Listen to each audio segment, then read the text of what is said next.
کیوں حرام ہے؟ کہنے والا کہتا ہے کہ تعزیہ اور علم اس لیے حرام ہے کہ جس کو تم علم بنائے ہو یہ نیزہ ہے، اور یہ نیزہ، اس نیزے کی نوک پر حسین کے گھر والوں کے سر ہیں، اس نیزے کی نوک پر حسین کے گھر والوں کے 72 سر ہیں، آگے آگے سر ہیں نیزے پر، آگے آگے 72 سر ہیں، پیچھے پیچھے یزیدی ہیں، آگے آگے سر ہیں، پیچھے پیچھے یزیدی ہیں، اور ڈھول بجا رہے ہیں۔ یہی تو کہا جاتا ہے، ڈھول بجا رہے ہیں۔ کل یزید نے ڈھول بجایا تھا حسین کے سروں کو لے جا کر، آج تم علم لے جا کر ڈھول بجا رہے ہو، پھر تم میں اور ان میں فرق کیا رہا؟ یہی تو ہے، یہی بات تو کہی جاتی ہے، اسی تو دلیل دی جاتی ہے کہ پھر تم میں اور ان میں فرق کیا رہ جاتا ہے۔ اب میں بات کرتا ہوں دیوبندیوں کی۔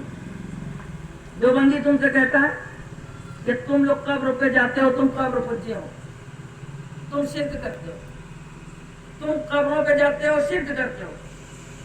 تو کیا تم شرک کرتے ہو شرک؟ اجمیر جاتے ہو، خواجہ کی چوکھٹ پر سر رکھتے ہو، شرک کرتے ہو؟ سب بتاؤ اپنی زبان سے، شرک کرتے ہو؟ کسی بڑی کی مزار پہ جاتے ہو، شرک کرتے ہو؟ نہیں، شرک نہیں کرتے۔ اب یہ مولانا صاحب سے ہی پوچھا جائے جو یہ بتا رہے ہیں کہ تعزیہ داری میں جو یزید نے کیا بھائی تم کر رہے ہو، تو تم میں اور ان میں فرق کیا رہا؟ اور یہی بات دیوبندی کہتا ہے کہ مورتی پوجنے والوں اور قبر پوجنے والوں میں فرق کیا رہا؟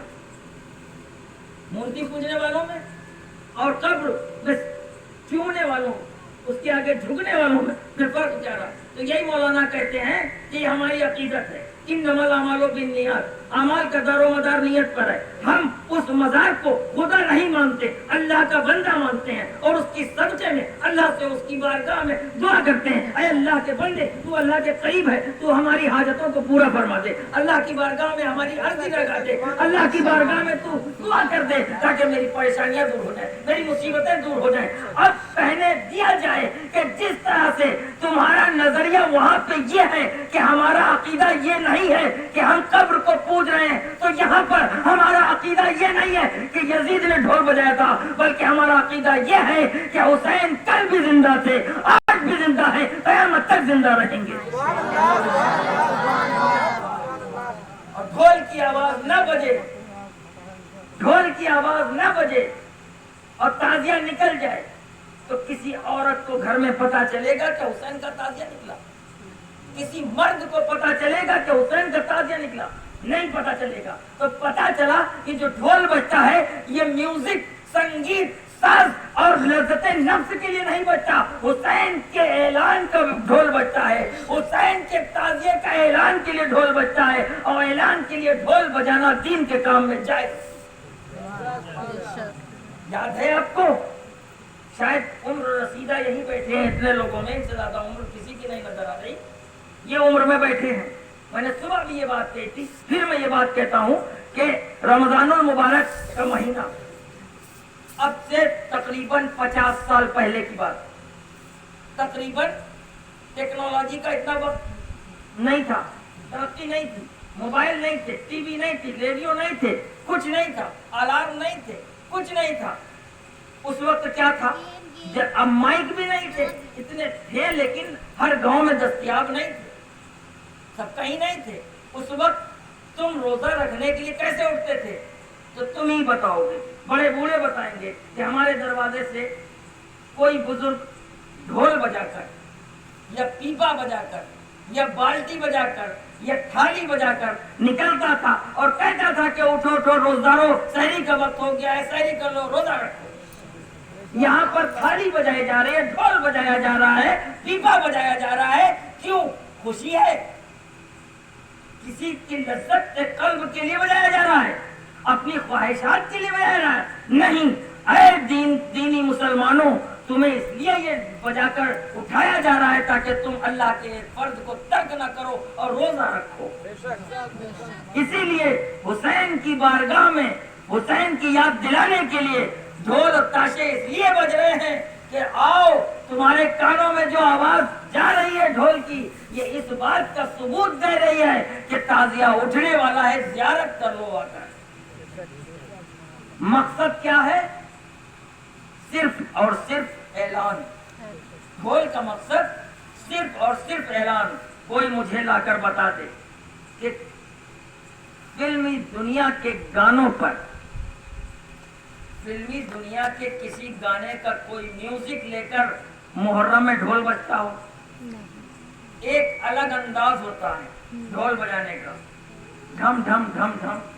نہ اس میں کوئی ساز ہے، نہ کوئی سنگیت ہے، نہ کوئی میوزک ہے، نہ کوئی لے ہے، نہ کوئی ایسی چیز ہے جو دل کو اچھی لگے. ایک جوش ہے، ایک جذبہ ہے جو نوجوان بچے ڈھول کو پیٹتے ہیں اور لوگوں کو حسین کے تعزیے میں شرکت کرنے کے لیے دعوت دیتے ہیں. لیکن اسی کے برعکس اسی کے مقابلے میں ادھر بات ہو رہی ہے حسین کے تعزیے میں ڈھول بجنا. ادھر بات ہو رہی ہے حسین کے تعزیے میں ڈھول بجنا. محرم آیا نہیں ہے، بقرعید کا مہینہ ہے، اور امام صاحب مسجد سے، منبر سے ایک اعلان کر رہے ہیں، دیکھو تعزیہ داری حرام ہے، اس میں ڈھول تاشے تماشے مت بجانا، یہ حرام کام ہے، یہ یزیدیوں نے کیا، تم مت کرنا. ایک طرف حسین علیہ السلام کے تعزیے میں ڈھول بجانا، دوسری طرف غریب نواز کے آستانے پر سر کے اوپر بیٹھ کر ایک قوال کا گانے کی طرز پر قوالی گانا.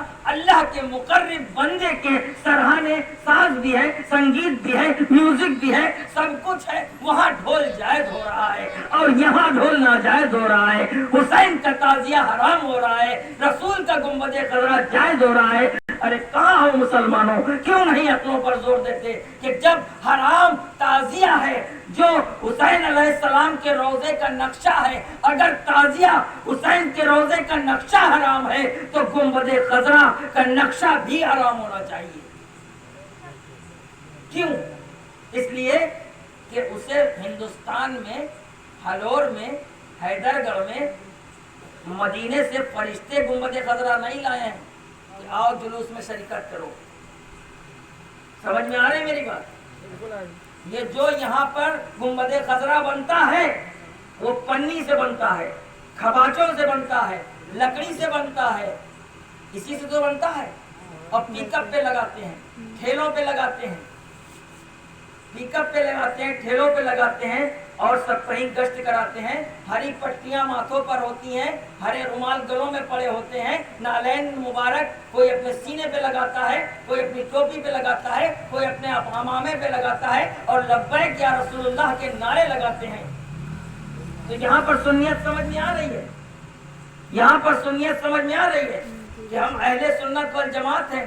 رسول اللہ صلی اللہ تعالیٰ علیہ وسلم کی آمد کا جشن منا رہے ہیں. رسول اللہ کی آمد کا جشن منا رہے ہو، ادھر رسول نے قبر میں کس قدر آنسو بہائے ہیں حسین کی شہادت پر، وہ تمہیں یاد نہیں ہے؟ فاطمہ حسین شہید ہونے والے ہیں، حضرت حسین کی شہادت ہونے والی ہے. میدان کربلا میں سیدہ طیبہ طاہرہ عابدہ زاہدہ فاطمہ سلام اللہ علیہا وہاں پر آتی ہیں جہاں پر حسین شہید کیے جائیں گے. رات میں اس جگہ پر آتی ہیں